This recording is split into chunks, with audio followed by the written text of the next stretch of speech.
Hey YouTube, I am back with another video. In this video, I wanted to go a little bit more into Black culture and how, as a community, how many of us think. And of course, everyone doesn't think that way because I don't think some of these ways.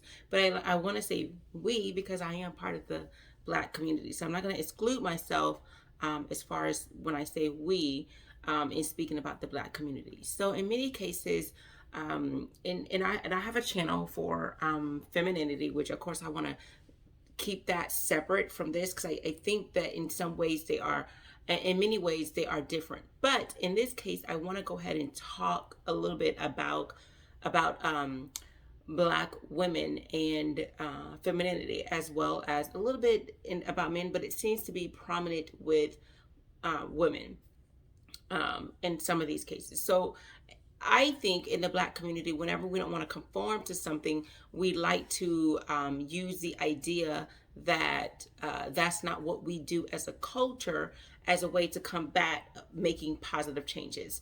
And what I mean by that is many people, at least I have heard in my days, that like, what are you doing? That's what black, that's what white people do. Why are you talking white? Why are you acting white?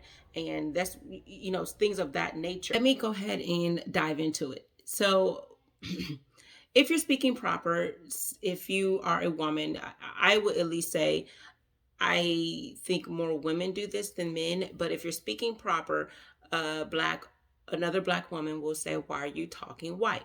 As if it is like black women cannot speak proper, that only white people can speak proper English. And then if you do not, and if you make that argument, which I just said to you, they would say, well, that's not, something that, the black community too. We have our own language, we have our own dialect. And then they try to link all of that to slavery, the past, as a way of not wanting to speak proper English. And then we also have the thing where you talk about being feminine, and black women sometimes see that as, oh, you're being weak. And feminists in general, because there are a lot of white feminists as well, or feminists of other nationalities and cultures and race, right? But I'm speaking about African American black women.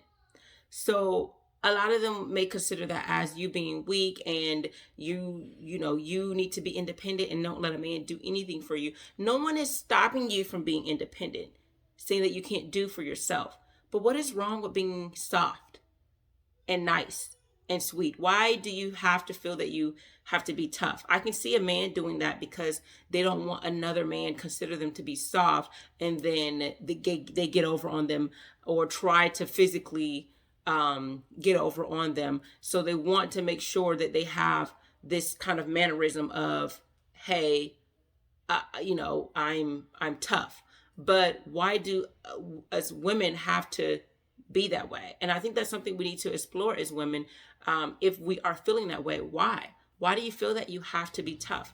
Is there some wall you're putting up? Did you feel that you had to fight all your life? Do you feel that in your life you've always had to be competitive, and this is a dog eat dog world, so you walk around like you either have this chip on your shoulder or you have something to prove? Is this what you're doing? And if it is, you might need therapy, you might need coaching where someone can help you dive into why you feel this way. But I don't see anything wrong with being feminine. And then sometimes you get the pro-black, which I kind of don't like the term, but just for making a point, I want to say that because I consider myself as pro-black. But I think all that means is you are for your community, because you're either pro or you're against, right?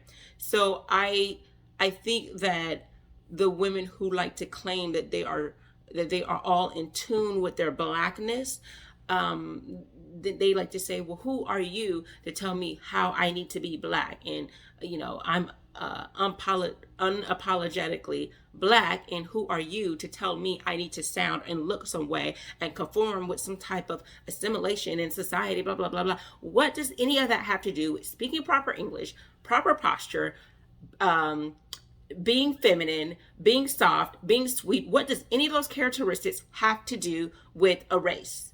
because then you're getting to the point of you're saying being nice, soft, sweet, feminine, and all those things is something that we cannot do genetically. Is that what you're saying? That to be black is to be the opposite of that? You have the same mindset of a white supremacist. I'm just going to go ahead and say it. You have the same mindset of a white supremacist because that's what they think about us. But I will say this. There is going to be some things about our culture and our backgrounds, but I think a lot of these things have to do with how you were brought up. And because a girl who grew up maybe in the hood or in the streets may identify relationships and how she corresponds with the male, with the alpha male, the masculine male differently than a woman who grew up in a home where her mom was either at home or the mom was more feminine. In cases, sometimes, of course, we step out of our frame, meaning we're not picture perfect in every situation. We get beside ourselves. But I want to get to the point of every time I say something and do something, why can't it come across woman-like? Why can't the things I do and I say be ladylike and not be identified as being white?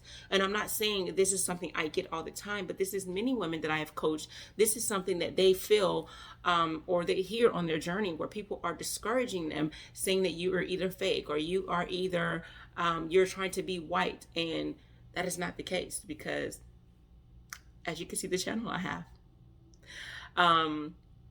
And my mindset is my husband's mindset is the same. I think that so many times we put labels on things like a certain race can't or can do something, and it is white to do this, and it is what it is to be black over here. And I want to say, I think it's possible for you to be someone who is in touch with your roots, someone who is still,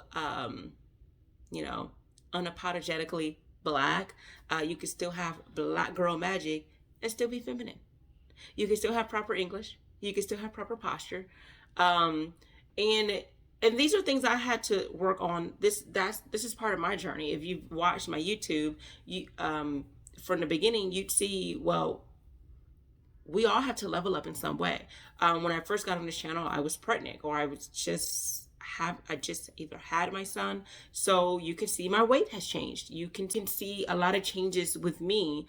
But my mindset essentially was still the same and how I felt about things. But as I evolved, as you could possibly see how I evolved, I think that there's nothing wrong with people in the black community evolving and still being in touch with their black culture. I think also we have kind of diluted what black culture is because we've mixed in what it is to be cool and what it is to be creative in our music and our entertainment, sports, and what that is, the hip hop culture, and we just adopted that as being all black culture, when in essence all black people do not listen to hip hop.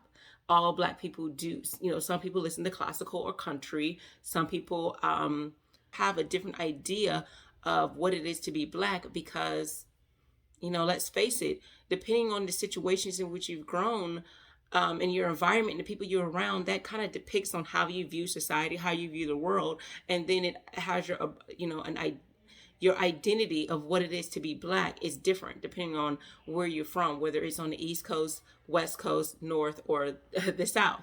Or if, you've been a person who's traveled often growing up. So I think that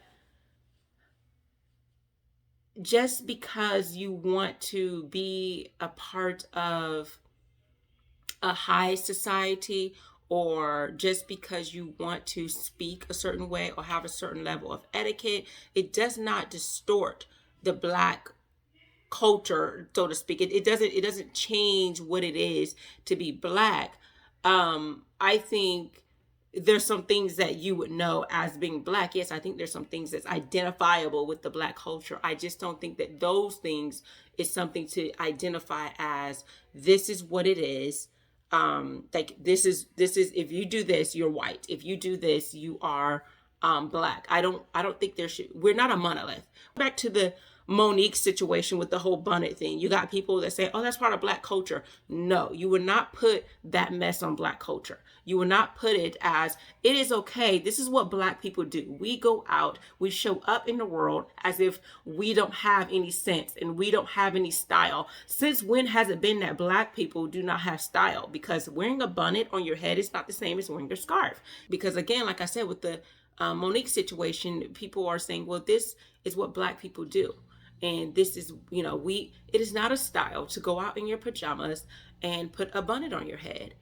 It's not, and to say and to identify people not having money when they're in the airport. Obviously, if you're in the airport, you can afford a flight.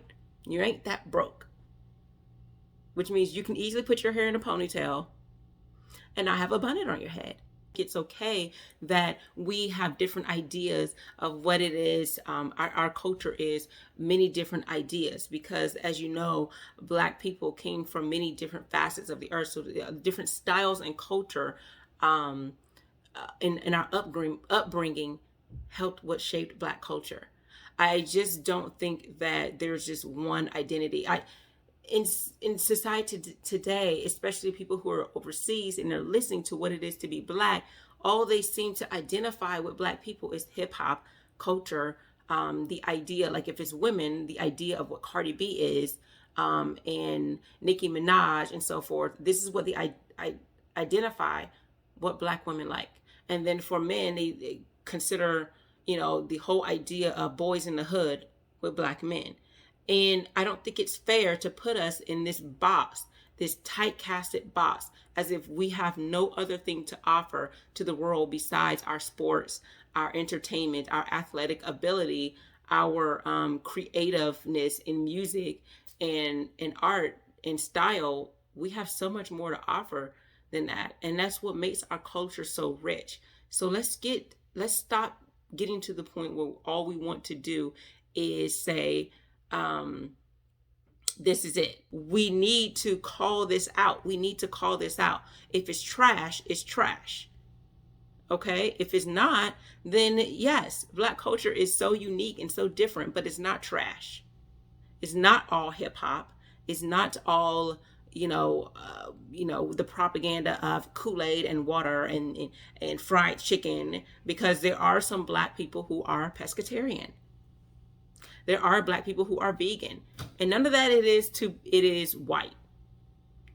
And I kind of feel that is such a sick mind to identify all things that are good and healthy and poised with being white, and everything that is, trashy or overly sexualized and so forth with Black people. And our own people are doing this. I think it's sick. I think it's sad as well. But this is all I have to say. So thank you for watching another episode of New Year Black Me. Tell me what you think in the comment section. Take care.